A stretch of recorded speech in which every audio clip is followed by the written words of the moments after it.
Welcome to Law Minds. Today's topic is Introduction to the Air, Prevention and Control of Air Pollution Act 1981. It was established to provide for the prevention, control and abatement of air pollution. It aims to protect and improve the quality of air and the environment and to provide overall agricultural practices and to reduce the dust and waste management.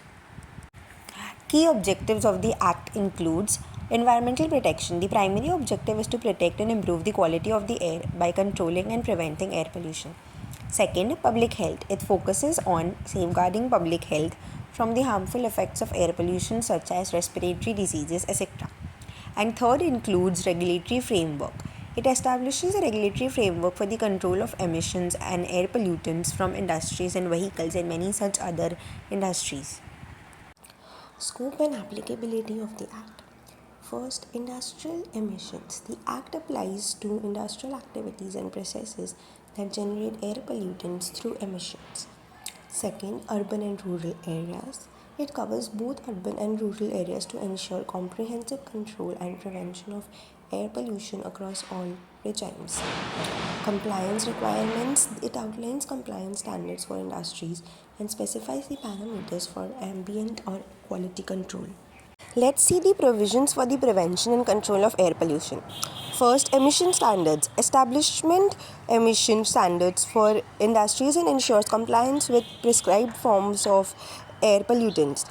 Second, air quality monitoring. It requires the establishment of air quality monitoring stations to assess pollution levels and identify problem areas. And third, pollution control devices. Measures are taken to control devices to minimize emissions and enhance air quality, and thus many such devices are used and to control the air pollution. Now let's look into the regulatory authorities and their roles. Firstly, we have a regulatory authority called Central Pollution Control Board, which is CPCB. It is responsible for coordinating the activities of State Pollution Control Board and enforcing air pollution regulations. Second, we have State Pollution Control Boards, which are tasked with implementing the provisions of the Act at the state level and monitoring air quality within their respective states. And third is environmental authorities. Environmental authorities play a vital role in granting approvals, conducting inspections, and ensuring compliance with the Act's requirements. Now let us see what are the compliance and enforcement mechanisms that the Act has to follow. First, the Act has to follow regular inspections.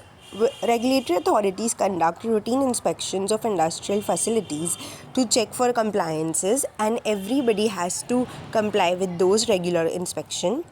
Second is enforcement actions. Enforces penalties for non-compliance, issues warnings, and mandates corrective measures for violators. And third, we have to comply to the public reporting. Encouraging public reporting of violations to enhance accountability and ensure transparency in enforcement actions. Now let us see the penalties and legal consequences that are there for non-compliance. If we do not comply with this act, then there are certain penalties that are imposed upon us. The first is monetary penalties, which imposes fines and penalties on entitling failure to comply with emission standard and pollution control measures. We have to pay a certain amount of fine and penalty as and regulated by the act. Second is license revocation, empowers regulatory bodies to revoke licenses or permit of non-compliant industries and facilities. And third is legal proceedings, initiates legal actions against present violators, including criminal charges if and any required. Now let us look into the recent amendments and updates which have been done in the Act. First, imposition of stringent regulations. The Act has been amended to incorporate more stringent regulations on emissions and air pollutant levels. The second amendment is technology adoption. Updates includes provisions for the adoption of advanced technology, control technology, and sustainable practices. And the third amendment was public consultation. New amendments emphasize public consultations and engagement for policy formulation and implementation. Let us see the challenges and limitations that the Act has to face. First is enforcement challenges. Facing challenges in securing full compliance from all industries and commercial entities despite regulatory measures. Second is technological advances, lagging in keeping pace with rapid technological advances and their impacts on air pollution control.